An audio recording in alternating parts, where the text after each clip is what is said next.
It's tough being separate. It's tough being a person living in separation. That's probably why we have dreamless sleep. I imagine that we have dreamless sleep because otherwise we would go mad. Yeah. We probably have dreams because otherwise we would go mad. I mean, some psychologists would say that. I don't, you know. It's a dream, you know, dreams are a bit of a mystery. But dreamless sleep is like going home. And it's a strange, because, you know, there's nothing that can be said about dreamless sleep because there's nothing happening. And yet somehow, not for everyone, not everyone experiences it like this, but a lot of individuals do. That, you know, there's some, you know, dreamless sleep, although there's nothing happening, it's not just a gap. I mean, dreamless sleep is not the same as coma. If you've ever been, I mean, I don't know, have you ever had a general anaesthetic? Yeah. Well, you may know this then, if you've had a general anaesthetic. I was listening to an anaesthetist on the radio talking about this, and he saying we talk about anaesthesia. As a kindness to our patients, we talk about anaesthesia as putting people to sleep. You know, we're not putting people to sleep, we're putting them in a coma, which is very different. And if you've had a general anaesthetic, you know, this may have been, the experience may have been like this for you, that there is absolutely no experience. In other words, there's just a missing gap. So it's like you're awake and there's a coma and it's nothing, and there's no gap between going into the coma and then coming out again, which is very unlike, I mean, physiologically as well, but in terms of experience, it's very unlike dreamless sleep. So dreamless sleep is very strange, because there isn't really anything we can say about it, and yet it isn't simply a gap. But you are relaxed after that. You are completely... Yeah, of course, yeah. absolutely, yeah. So it can be a huge relief for the, you know, for the one who spends all the waking time being a person, being separate and struggling with that. Not that it's always a struggle, and I don't want to paint too pessimistic a picture here. You know, sometimes it can be a joy, but, you know, some of the time it's a real struggle, of course. And yeah, so it's not a surprise that dreamless sleep should be a relief from that, from the struggle. And probably we would go mad.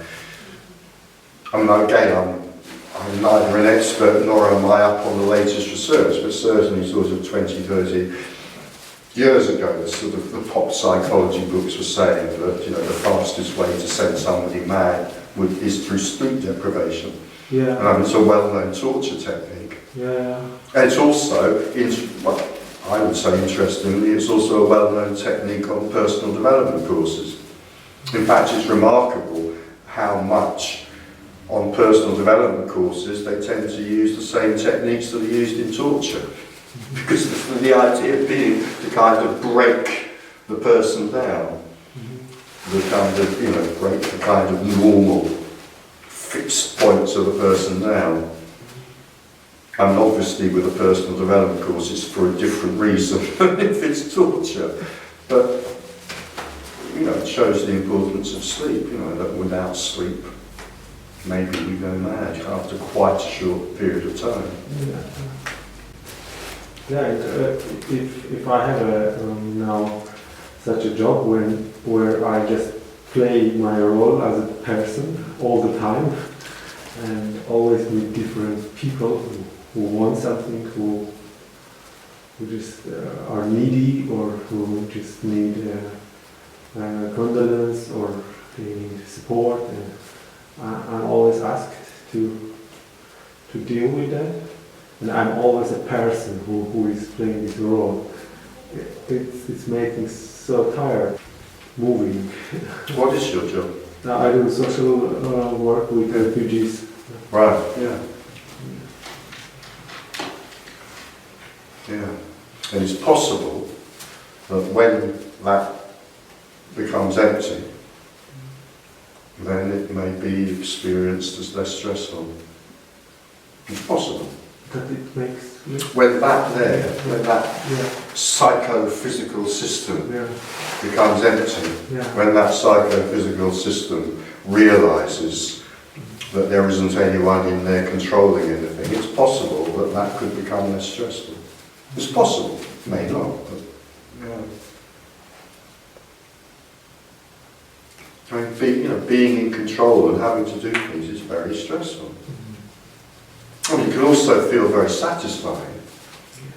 I mean, I use this image of, the self, sometimes I use this image like the self is like, if you imagine a huge office with a vast, very expensive leather desk with lots of very important buttons and levers on it, and then a lovely big leather chair behind it, and the self is sitting in that chair, like the chairman of the company, feeling in control of everything, and pushing buttons and pulling levers and feeling very, very important.